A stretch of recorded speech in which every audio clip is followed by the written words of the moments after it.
Hi, I'm Scott Koegler, and we're here at the UConnect 2010, and I'm here with Francois Hardy of InterTrade. Hi, Scott. And there's been a lot of activity lately just in the marketplace for providers, software providers, service providers, and that kind of thing. And I know you've been playing in this market for a while. Give me just a little bit about the company and kind of begin back maybe a little while ago with earlier activities and strategy. Right. InterTrade obviously was born in 1996, so it's been a while that we've been on the market. Right.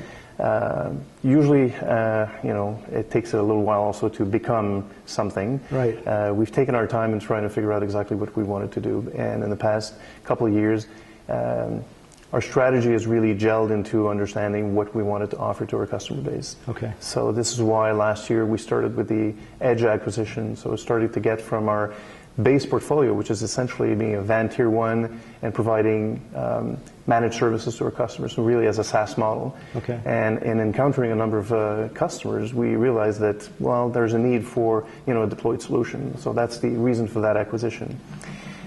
We also have another business portfolio, which is in the data synchronization space. Okay.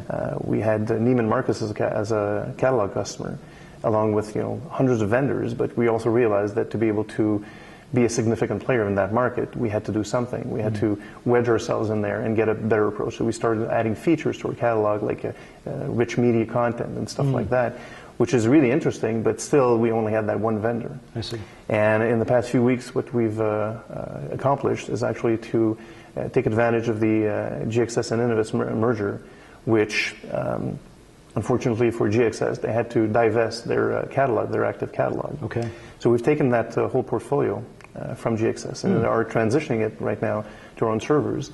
And what we're going to do is obviously all that knowledge and all that new feature set that we had developed for our own catalog is going to be part of the final, the final application that we're going to be putting on the market. So you're enhancing that application with your own parts. Right, right. And I think that the traditional way of using data synchronization, which has been static information, product descriptions, SKUs, style, color, size, and all that, is really good.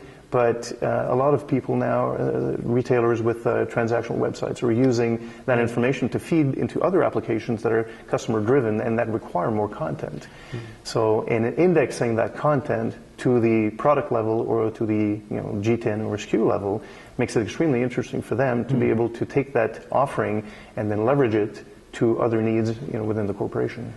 So this is kind of a transition from the paper catalog, I mean, the consumer paper catalog. That's right. To the electronic data catalog for placing orders and managing inventory, to the online catalog. That's right. Yeah, that's pretty interesting stuff. It's an interesting way to position, data synchronization.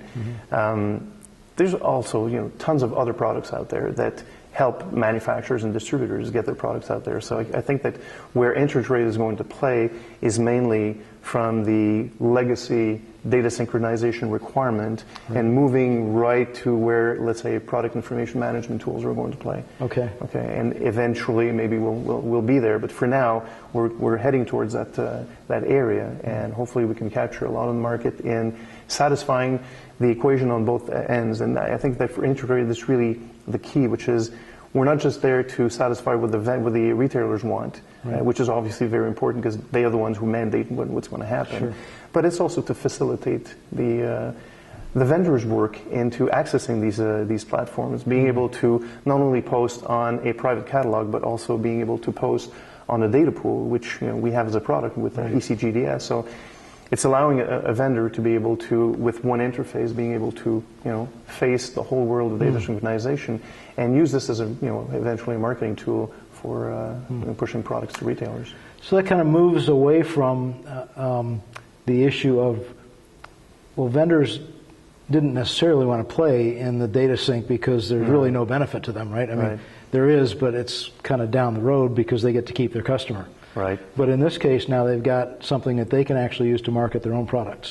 That's the intent. I mean, if the equation is so skewed that it only benefits when one of the two partners in the equation, it's less interesting. But if you are able to bring value to a vendor who can use an application to be able to promote its products and make them interesting for purchasing people within retailers. Well, you got a chance then to influence what they buy by being able to add content and information about those products, not only what they saw at a trade show or whatever, but it's there, it's available, and by making it available, you can actually influence the buying cycle that's being done by retailers.